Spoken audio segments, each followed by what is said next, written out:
The more time you spend learning about all the intricacies of seller financing, the more you might start asking yourself, is this really worth it? Like, this is kind of a lot of work to find a good borrower and screen them and figure out the right terms and conditions that's going to work for them and me, and then set up a way to collect all the payments and then maintain a relationship with them for months or years to come. Is it really worth all the extra time and effort to sell my properties this way? And in some cases, I think the honest answer is no, it's not worth the extra effort. And I can't answer this for you. This is something you have to decide for yourself. But in this video, I just wanted to quick lay out some of the logic that I use when I'm trying to decide when it is or isn't worth offering seller financing as an option when you're selling properties. I know I've seen for years a lot of people who will collect payments of like 99 bucks a month. And in my opinion, it's totally not worth the hassle to do that because it's just not that much money for how much work it takes to set up one of these deals. Not to mention, if you ever want to sell your note to a note buyer, it's going to be a lot harder to find a buyer interested in buying such a tiny note with such a small trickle of income. And if you ever have to go through the foreclosure process, the time and the cost it takes to get through that, depending on the state, is just not worth it. It doesn't make a whole lot of sense to do. In my opinion, seller financing is absolutely not the answer for selling every property, even though it will definitely sell properties faster. And sure, you can probably make more money over the long haul if you sell a property this way. We also got to look at the flip side, and we can't ignore the fact that it does take a bit more time and effort to do this. It definitely slows down the velocity of your money, and it takes a lot more time to actually get your profit back in your pocket so you can buy another property and do this all over again. And there's a real cost associated with that. And it actually took me a lot of years to put a lot of clarity on this. It wasn't until I met Eric Sharaga and he walked me through some of his logic that he uses, and then I kind of put my own spin on it, and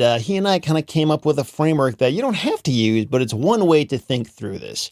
So the whole idea is, if the sale price of the property you're selling is less than $20,000, don't offer seller financing at all. I mean, you could even go higher than this if you want. I think I've heard Eric say $25,000. You could make it even higher, but the idea is there's got to be at least so much money on the line in order to justify your efforts and time in putting this thing together. And if it's not worth at least that much, then just don't offer seller financing. That buyer can pay cash or they can look elsewhere. And if you're having a really hard time selling that property for cash beneath that price, then maybe take that as a lesson that you need to work with more desirable properties, because you're not asking a whole lot when you ask somebody to pay cash for less than 20 grand. Most people can scrape together that kind of money if they want to buy land. And if they can't, then maybe they shouldn't be spending the money on land. They should probably be putting it into something else, like paying off debt or getting their financial house in order. Now, if a property is going to sell for $20,000 or more and it passes that test, then the next thing I want to do is make sure I'm outsourcing that closing to a title company or attorney. I don't want to mess around with trying to close this kind of deal myself. Even though I know how to do it and I've done it in the past, I'll be the first to tell you it's a lot of work and there is a ton of opportunity to mess things up. There's a lot more moving pieces and legal things that need to be buttoned up in a seller finance deal, way more than just a cash sale. So whenever I'm selling a property with owner financing, that thing is being closed by a licensed closing agent in that state who has access to all the forms and the right documentation that I need to make sure it's closed the right way. And if it's my first seller finance closing in that state, I want to be darn sure I find a foreclosure or creditor's rights attorney to make sure I have all the right documents in place and I have everything in order. And this was something I learned from Eric as well, is that a lot of times if you just find a real estate attorney, that doesn't necessarily mean they know how to close seller finance deals. Real estate is a huge playing field. There's all kinds of things that attorney could be great at, but seller financing might not necessarily be one of those things. Whereas if you're able to find a foreclosure or creditor's rights attorney and verify that they have a lot of experience with seller finance deals, that's the kind of person you want to be dealing with. And then whatever closing costs are required to close the deal, I'll have my borrower pay a minimum of a $500 closing fee, maybe higher, to help offset some of those costs. And with these guidelines in place, the idea is I'm only going to use seller financing to sell properties that are worth the trouble. And the borrower pays a good portion of those costs so it doesn't come off my bottom line. And I've actually got a flow chart I put together with Eric Sharaga to help you visualize some of this decision making. Seller financing is a huge convenience and a service that we can provide to buyers as the sellers, but we aren't obligated to do this, especially if it doesn't make good financial sense for us. So I hope this gives you something to chew on and think about.